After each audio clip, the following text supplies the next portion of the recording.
कहानी की शुरुआत में हम एक ऐसी जगह को देखते हैं जहाँ पर बैलों को बुल फाइट के लिए ट्रेन किया जाता है। तभी हम देखते हैं कि एक फटिनेट नाम का बछड़ा अपने तबेले से बाहर आता है, जो कि सभी बैलों से अलग है क्योंकि इसे लड़ना बिल्कुल भी पसंद नहीं है और साथ ही इसको फूलों से बहुत ज्यादा प्यार है, बिल्कुल मेरी तरह। तभी वहाँ पर विनर ट्रक आता है जिससे सभी बैल के बच्चे देखने लगते हैं। तभी फटिनेट पूछता है ये क्या है, जिस पर विलियंटम नाम का एक बैल फटिनेट से बोलता है ये ट्रक यहाँ इसीलिए आया है क्योंकि आज मेटाडोन एक बुल को चैंपियनशिप फाइट के लिए चुने वाले हैं। जिस पर फटिनेट बोलता है वो किसे चुनेंगे। तभी विलियंटम बोलता है वो मेरे डैड को ही चुनेंगे और मैं बड़ा होकर उन्हीं की तरह एक बुल फाइटर बनूंगा और इस पूरी दुनिया में सबसे ताकतवर बुल बन जाऊंगा। तभी वहाँ पर बड़े बैलों की फाइट स्टार्ट होती है जहाँ पर फटिनेट के डैड और विलियंटम के डैड आपस में लड़ने लगते हैं और इस फाइट में फटिनेट के डैड जीत जाते हैं और मेटाडोन उन्हें चैंपियनशिप फाइट के लिए चुन लेता है। जिसके बाद फटिनेट के डैड बहुत खुश होते हैं और अपने बेटे से कहते हैं कि अब मुझे जाना होगा और मैं इस फाइट को जीत के आऊंगा।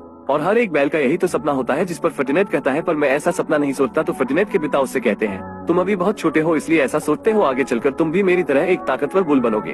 अब फटिनेट के डैड का जाने का समय हो जाता है और वो फटिनेट को आखिरी अलविदा देते हुए वहाँ से चले जाते हैं। वही समय बीतता है। फटिनेट बहुत दिनों तक अपने डैड का इंतजार करता है पर उसके डैड वापस नहीं आते और विलियंटम के पिता फटिनेट को बोलते हैं कि अब तुम्हारे पिता वापस नहीं आएंगे क्योंकि वो उस रिंग में हारकर मर गए होंगे। तभी फटिनेट मौका पाकर अपने तबेले से भाग जाता है और सभी कर्मचारी उसे पकड़ने की कोशिश करते हैं पर फटिनेट एक ट्रेन में चढ़कर एक जंगल में पहुंचता है जहां पर वो एक खाई में गिरता है और बेहोश हो जाता है। तो एक हुआन नाम का आदमी उसे उठाकर अपने घर ले आता है। अब अगले दिन जब फटिनेट उठता है तो वो देखता है कि उसके सामने मीना नाम की एक छोटी बच्ची है जो कि हुआन की ही बेटी होती है और वो फटिनेट को समझाती है कि वो उसे कुछ नुकसान नहीं पहुंचाएगी और उसे एक फूल भी देती है। जिसके बाद मीना और फटिनेट पक्के दोस्त बन जाते हैं। वही समय बीतता है और अब फटिनेट भी बड़ा हो गया है पर दोनों अभी भी बहुत अच्छे दोस्त होते हैं और साथ में खूब मस्ती करते हैं। और एक दिन मीना अपने पिता से फटिनेट को फ्लावर फेस्टिवल पर ले जाने को कहती है क्योंकि फटिनेट को फ्लावर बहुत पसंद थे। पर मीना के पिता मीना से बोलते हैं हम अब फटिनेट को फ्लावर फेस्टिवल में नहीं ले जा सकते क्योंकि ये अब बहुत बड़ा हो गया है और इसे भर के लोग बहुत बड़ा खतरा मानते हैं। तो मीना फटिनेट को समझाती है और अपने डॉग के साथ उस फेस्टिवल में चली जाती है। वहीं मीना के जाने के बाद फटिनेट सोचता है कि मीना को उसकी जरूरत होगी इसलिए वो भी फ्लावर फेस्टिवल में चला जाता है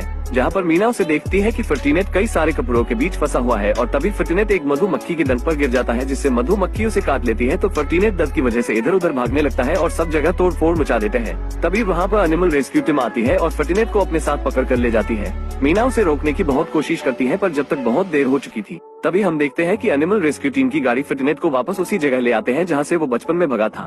तभी उसे वहाँ पर अपने पुराने साथी मिलते हैं जो फटिनेट को देखकर चौंक जाते हैं और विलियंटम फटिनेट से बोलता है मुझे पता है कि तुम यहाँ हटे कट्टे होकर वापस इसलिए आए हो ताकि तुम बुल चैंपियनशिप फाइट जीत सको और अपने पिता का सपना पूरा कर सको, पर मैं इस बार तुम्हें बुल रिंग में हरा दूंगा। जिसके बाद विलियंटम वहाँ से चला जाता है और एक लुपा नाम की बकरी फटिनेट को उसके तबेले में लेकर जाती है और वो उसे एक सॉन्ग फ्लावर टॉय देती है। जिसके बाद दोनों अच्छे दोस्त बन जाते हैं। अब फटिनेट आधी रात को वहाँ से भागने की कोशिश करता है पर वहाँ पर हर जगह इलेक्ट्रिक वायर लगे होते हैं जिस वजह से फटिनेट वहाँ से भाग नहीं पाता।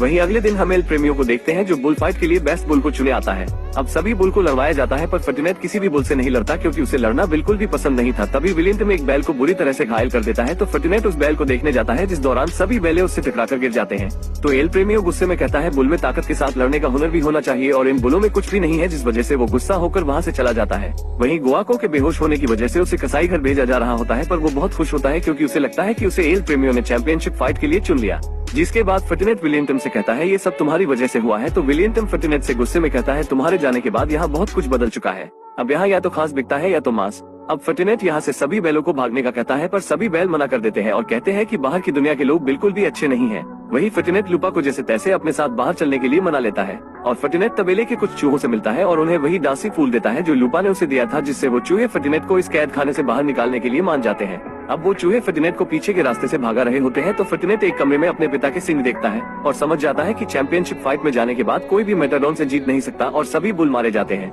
अब फटिनेट वापस से सभी बैलों के पास जाता है और उन्हें वो सींग दिखाते हुए समझाता है कि मेटाडोन से कोई भी जीत नहीं सकता और जो भी चैंपियनशिप फाइट में जाता है वो मारा जाता है, इसलिए हम सबको मिलकर यहाँ से भाग जाना चाहिए। पर विलियंटम उसे मना कर देता है और लड़ने लगता है और इस लड़ाई के दौरान विलियंटम की सींग टूट जाती है और ये सब एल प्रेमियों देख लेते हैं और वो फटिनेट को चैंपियनशिप फाइट के लिए चुन लेते हैं और विलियंटम को कसाई घर भेज दिया जाता है। जिसके बाद फटिनेट को विलियंटम के लिए बहुत बुरा लगता है, इसलिए वो विलियंटम को बचाने का फैसला करता है और इलेक्ट्रिक वायर को अपनी पूरी ताकत से तोड़कर वहाँ से भाग जाता है और कसाई घर में पहुँचता है जहाँ पर उसे विलियंटम मिल जाता है। तो वो उसे समझाता है कि तुम हमारे साथ चलो, जिस पर विलियंटम बोलता है कि मेरा एक सिंग टूट गया है और मैं अब किसी काम का नहीं हूँ। जिस पर फटिनेट उसे समझाता है कि तुम मेरे साथ चलो, हम एक नई जिंदगी जिएंगे जहाँ पर कोई भी तुम्हें कुछ नहीं बोलेगा। पर तभी फटिनेट को गोआन की आवाज आती है तो वो उसे बचाने के लिए उसके पास जाता है पर तभी अचानक अलर्ट अलार्म बज जाता है जिससे बुल को काटने वाली मशीन ऑन हो जाती है जिसमें गोआन जाने ही वाला होता है। तभी विलियंटम आकर उस मशीन में एक रॉड फंसा देता है जिससे तीनों वहाँ से बचकर भाग जाते हैं और बाहर जाने पर उन्हें तबेले के और बैल भी दिखते हैं।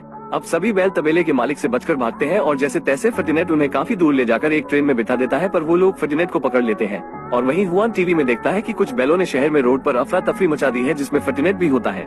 ये देखकर हुआन अपनी बेटी मीना को लेकर फर्टिनेट को बचाने के लिए निकल पड़ता है और वहीं दूसरी तरफ फर्टिनेट एल प्रेमियो से फाइट करने के लिए चैंपियनशिप रिंग में उतरता है, पर वो एल प्रेमियो पर कोई भी वार नहीं करता, जिस वजह से उसके आदमी उसे भाला छुपाकर जबरदस्ती उकसाते हैं। तो फर्टिनेट एल प्रेमियो की तरफ भागता है और उसका रेड कपड़ा अपने सिंग में फंसा लेता है और एल प्रेमियो उस कपड़े को लेने की बहुत कोशिश करता है, पर फर्टिनेट उसे उठाकर रिंग से बाहर फेंक देता है। और वहीं दूसरी तरफ मीना और हुआन भी इस रिंग में आ जाते हैं और एल प्रेमियो गुस्से के मारे फर्टिनेट को मारने वाला ही होता है, तो फर्टिनेट उसे अपनी सिंग से उठा देता है। तभी फर्टिनेट का पैर एक फूल पर पड़ता है, जिससे उसे अपनी पुरानी यादें आने लगती हैं, तो वो एल प्रेमियो को छोड़ देता है, पर एल प्रेमियो उसे अपनी तलवार से मारने ही वाला होता है। तभी सभी लोग बोलते हैं उसे छोड़ दो, वो एक अच्छा जानवर है। जिसके बाद मीना और फर्टिनेट आपस में गले मिलते हैं और तभी वहाँ पर फर्टिनेट के और दोस्त भी आ जाते हैं। ये देखकर फर्टिनेट बहुत खुश होता है और अब सभी बैल मीना के घर पर बहुत खुशी से रहते हैं और इसी के साथ इस मूवी की यहीं पर हैप्पी एंडिंग हो जाती है। दोस्तों, यहाँ तक आ ही गए हो तो वीडियो को एक लाइक जरूर करें और भी ऐसी ही मूवी एक्सप्लेन वीडियो देखने के लिए चैनल को भी जरूर सब्सक्राइब करें। हम मिलेंगे आपसे बहुत ही जल्द ऐसी ही धमाकेदार वीडियो में, तब तक के लिए गुड बाय।